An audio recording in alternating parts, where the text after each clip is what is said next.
Welcome back to the Anti-Meta Meta Club. This week's Rseat is one that we've seen many times before, but that doesn't make it any less fun, and with a different bop, that means we've got a new anti-meta car. Let's get into it. Your anti-meta car of the week is the Dodge Viper.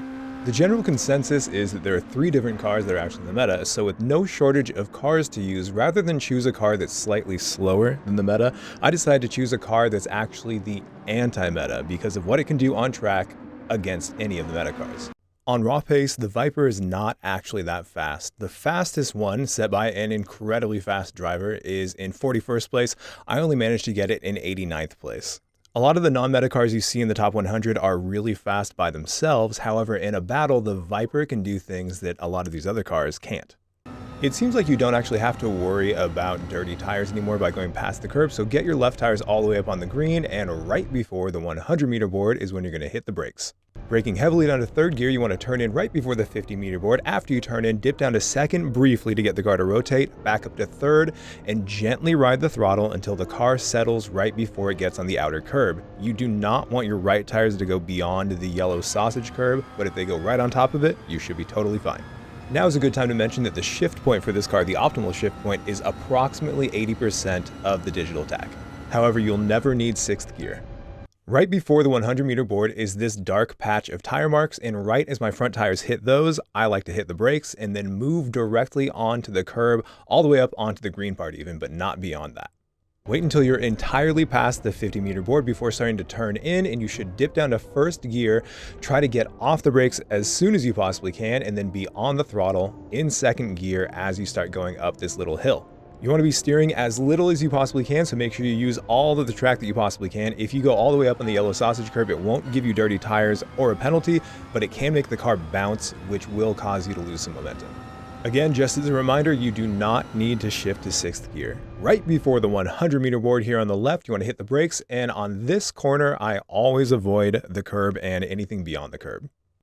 Turning in right about the 50-meter board, we want to get down to 2nd gear really quickly, and if you can get the car to rotate in 2nd, that's totally fine, but if it feels like the car's understeering, feel free to dip it down to 1st. You need to get all the way up to 3rd gear before you get on the throttle though, and once again, you want to use as much of the track as you possibly can. If you put your tires on the green part, it's probably going to pull you off into the sand, so be very careful.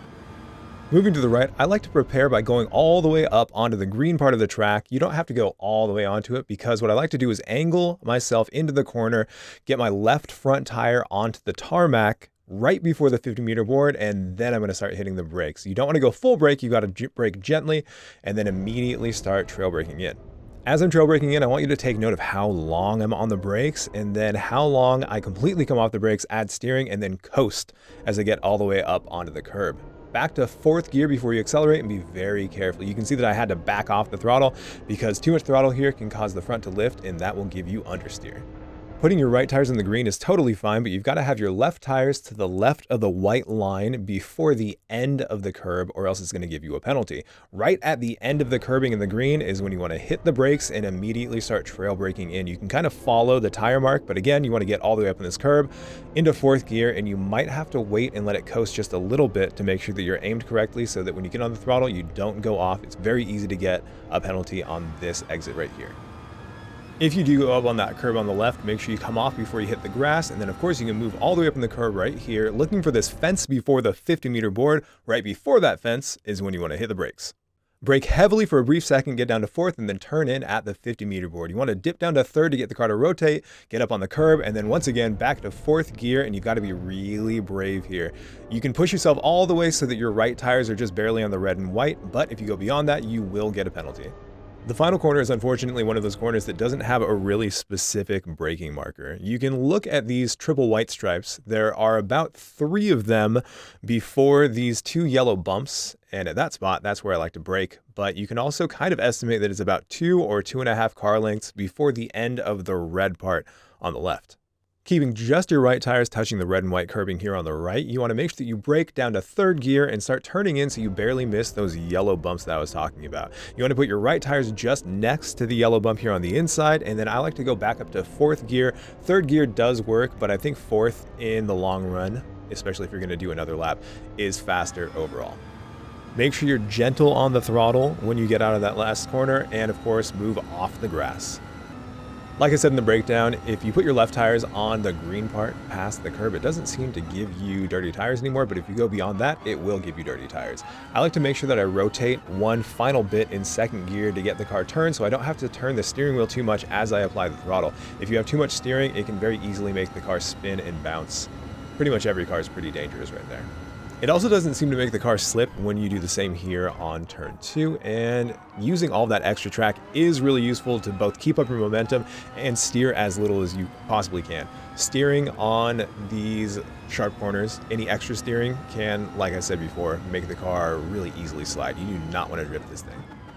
This corner can be done in second gear, but like I said, if you feel like you made a mistake or if the car's understeering and you don't know why, feel free to dip down to first gear, but make sure you get all the way back to third gear before you get on the throttle. This corner is probably going to be a lot longer than you think. You're probably going to need to wait a lot longer than you initially think to get on the throttle. You got to be super patient because it's slightly downhill, so any effect that the throttle has to lift the nose will be magnified there. The same is with that last left-hander, and in the final section, it is very easy to completely overshoot the apex here, and if you do, it's going to take you too long to get on the throttle, so make sure you hit that apex, get on that throttle. It's better to hit the apex and carry momentum through than it is to miss the apex and then try to get full throttle on afterwards. And of course, the last corner is really dangerous. It's really easy to slide or push yourself entirely off the track, so be very careful with the throttle application. For this race, there are 2 tire compounds required. You have to use both, so of course you'll have to go to the pits, but you do not really need to worry too much about the tire wear of the softer compounds, so most people are only doing between 1 and 3 laps on the harder tires. As is usually the case, most people are starting on the harder tires and then pitting for the softer tires, like I said, between laps 1 and 3. And since everyone seems to be keen to the strategy, that can actually cause some headaches for those of you trying to be more clever. The pit entry here is kind of diabolical, and it's really difficult once you've decided to go in the pits to then decide not to go in the pits without losing a lot of time. So if you guess correctly, and you can see that a lot of people are going into the pits, it's better to just completely avoid it, because even if you have a lot of fast drivers going to the pits at the same time, they're going to slow each other down by, of course, trying to jockey for position, and the timing is always going to be off. So if you can do anything to go in the pits when other people don't, that will definitely be beneficial for you. Some people are very smart and they actually signal, and if they do that, then you can know that you can probably avoid going to the pits at that time. The difference between the hard and the medium tire compound pace is not that high, so an overcut isn't really going to lose you that much time, especially if multiple people are going at the same time, like I said before. Now, the main reason that I chose the Viper as the anti-meta car is because of how incredibly powerful it is in slip and how fast it is in general, so you can defend against others using your slip. As you can see, passing is really risky. That guy, even though I was very much clearly next to him for a long time, still turned into me multiple times and almost caused a collision, and other people did crash, so we found ourselves in 12th place pretty quickly. After I show you this race, I'm going to show you a really quick clip with Mr. Bacon Slayers, Mr. F1 Slayers. He, I believe, is currently 5th or 6th place in the entire world on the leaderboard, and I just want to make sure that you understand that he is a very, very fast driver. I'm going to show how difficult it is to pass the Viper, even in one of the meta cars, and of course, I cannot stress enough that Slayers is a very fast driver, not just because I was driving better. In fact, I was driving much worse than him. It's just hilarious how difficult it is to pass this Viper and how easy it is to pass when you're in the Viper. Now, as you just saw, Shahir was kind enough to point out that he was going to the pits, and there were not a lot of people directly in front of him, so I thought it was probably going to be the best thing for me to go into the pits in lap 2 or lap 3. If I were to follow him in, then we would probably lose time with each other trying to battle, and I thought that I might have some extra time and space here to go in the pits and then avoid any kind of battle, but then I caught up to these guys pretty quickly. Either way, I did think it was better to go into the pits a little bit later, and we'll see exactly what the effect of that is on the exit of the pits. Part of the strategy of these races is also in knowing what your opponents and your opponent's cars are capable of. Spilled Milk in the GTR, Spilled Milk's a quick driver, but the GTR really struggles in that corner. It is, however, a lot better in pretty much every other one of the corners, and since he had the slipstream, I figured it'd be better if I just pushed him here instead of trying to battle him, and we can save ourselves some time. Even if I were to pass him pretty cleanly, I would then have to deal with the guys up ahead, and since those two seem to be battling just a little bit, or at the very least really close to each other, if I then caught up to them quickly and then tried to pass them, it could have been a disaster, or it could have just cost us all a lot of time. So instead, I decided to just work with everyone and hopefully get all of us to the pit as quickly as possible. I also did consider the fact that Spilled Milk had a penalty, so if I just pushed him, we could both keep up our pace and not go a little bit faster, and then when you serve the penalty, it's pretty much just a free position for me. Now, when you go into the pits, you don't want to go past the line of the entry, but if you do go past the line a little bit, about halfway through the pit entry, you're actually going to be totally fine. Make sure that you do click on the tires that you need, and make sure when you're starting, you do want to start on the correct tires. We saw a lot of people starting on the mediums and then pitting immediately for some reason. I think it's just because they were not used to the specific strategy and did not mean to have those tires equipped at the beginning of the race. As we're looking at this wheel, I find it's my duty to mention the fact that custom wheels can sometimes very negatively affect the behavior of the car, even under bopped circumstances. For whatever reason, it seems as if aerodynamic parts don't seem to change the performance of the car under bopped circumstances. However, your wheel choice does. I had a lot of issues at this specific track using larger than I should have used wheels because I was using a custom livery. When I realized it, I changed the wheels out. I no longer had issues with T1. So if you find yourself just absolutely unable to get past T1, make sure you have the stock wheels for the car equipped. It might make a huge difference. Now, as I mentioned, we went into the pits after Shahir, and it does look like the overcut was enough to completely jump him. It might have been because I had the slipstream from Spilled Milk, and I pushed him, giving both of us a little bit extra speed, but either way, I did end up completely in front of Shahir, so sometimes the overcut does work. Like I mentioned before, you do want to take note of the capabilities of all of the cars that you're going to be facing. There are 3 meta cars right now. We've got the Evo, the WRX, and the Beetle. I love the fact that the Beetle's fast. It's so rarely fast, it's really cool to see the Beetle. It actually sounds really good too. If you haven't driven the Beetle because it's a Beetle, give it a shot. It's incredibly fast here. Now, when we are battling the Beetle, it's going to be very difficult to pass it anywhere except after turn 1 or turn 2. If you pass it before turn 1, you've got to make sure you get a really good exit. But if you do get in front of it, it's going to be very difficult for the Beetle to get in front of you without a lot of help. It's also really important to pay attention to exactly how the people you're racing drive. If you find people slide out a lot on T1, give them some extra space and just focus on your exit. If you get a good exit, even if they also get a good exit, you should be able to pass a Beetle going into turn 2. And if you can get in front, like I said, it's going to be very difficult for a Beetle to get in front of you. And if it does, it's going to be even more difficult for it to stay in front of you. The Beetle has incredible acceleration, really good handling, but it doesn't have great top speed. And these straights are just long enough that the Viper is going to be able to stay in front of any of those vehicles. Jumping all the way ahead to lap 10, we're now in 7th place. We were on lap 4 in, I believe, 10th place. And the reason that we are now ahead is because some people did start on the softer compound and then pit later for the harder compound. And so the best thing you can possibly do in any of these situations where there's any kind of strategy is get into the pits when you're not going to have any traffic. Since I pit so early and I was able to pass the one person in front of me really quickly, I just got to lap completely by myself for 6 laps. Now, as you can see on the right, this car is not very fast by itself. I hit 129.8.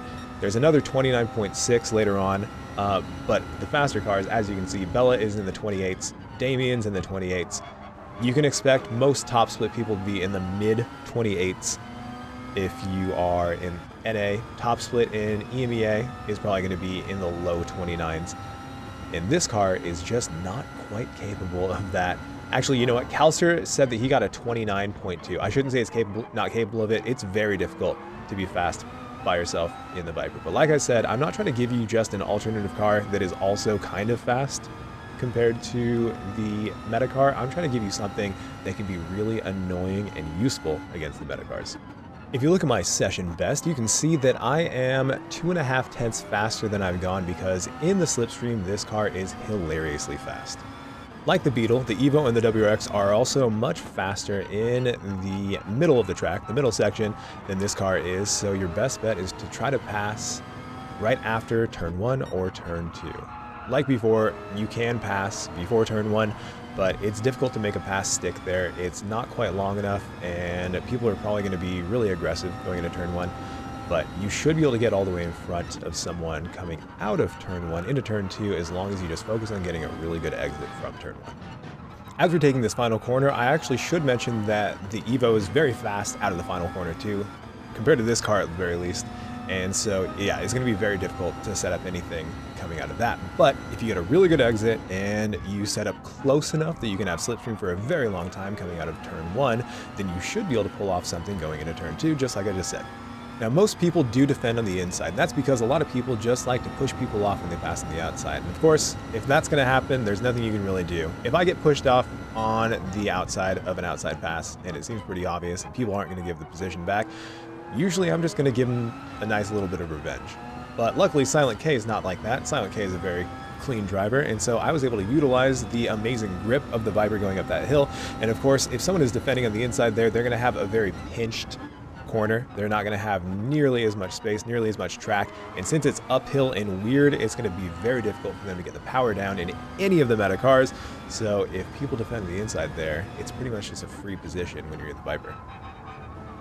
As you can see from the previous corner, he was very, very close because the Evo is going to be much faster than this on that corner. It's going to be much faster pretty much through all of this, but like I said, I'm going to show you how difficult it is to pass a Viper even if they have slipstream, because the Viper is just hilariously powerful. It's very annoying, and that is essentially why it's the anti-meta car this week. So now you can see that we are in 5th place. There are 4 people in front of us, of course. K Foreman, King Ghidorah, El Moneta, and a lovely Bella. Bella has already pit. Bella started on pole. There is no way we're going to catch Bella. But I'm going to jump forward so you can see exactly what we're dealing with when it comes to the people who have not quite yet pit. As you can see, I picked up one more position, and that was Moneta. Moneta was just far enough ahead that it appeared that he was actually in 3rd place, but he was close enough that when he went to the pits, going through the pit cycle, he ended up all the way behind Paul. Foreman and Ghidorah were pretty close, but they were on the harder compound, so if we were just a little bit faster, we might have actually been able to take them too. And as you can see, everyone in front of us was also in the meta car.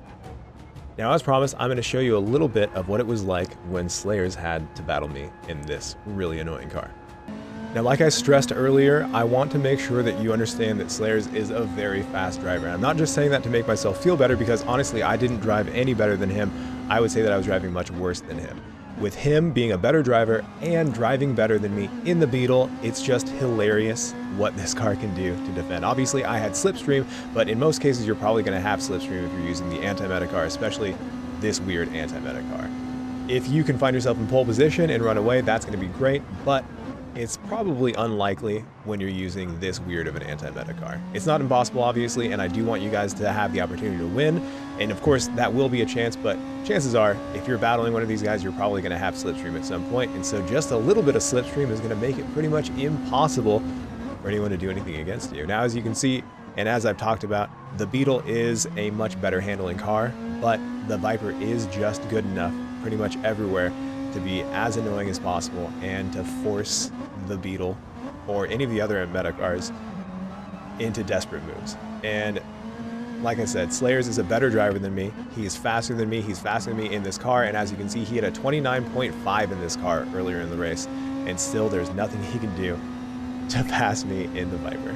It's been a long time since I've mentioned this or suggested it, but if you really want to use an anti-meta car but can't seem to qualify really well with it, which is probably going to be likely with the Viper, because like I said, the Viper on raw pace, it's very difficult to extract pace out of this thing, but feel free to use the meta car to qualify with, and then you can just use the really annoying anti-meta car. Again, Slayer's got a better exit than me, and it doesn't matter, because it's just almost impossible to pass the Viper. This is a really funny anti-meta car, and it's just really cool to use. As always, thank you very much for watching. If you liked what you saw, please don't forget to like and subscribe. And of course, I'll be leaving you with a look at my current members. I love every one of you. Thank you very much.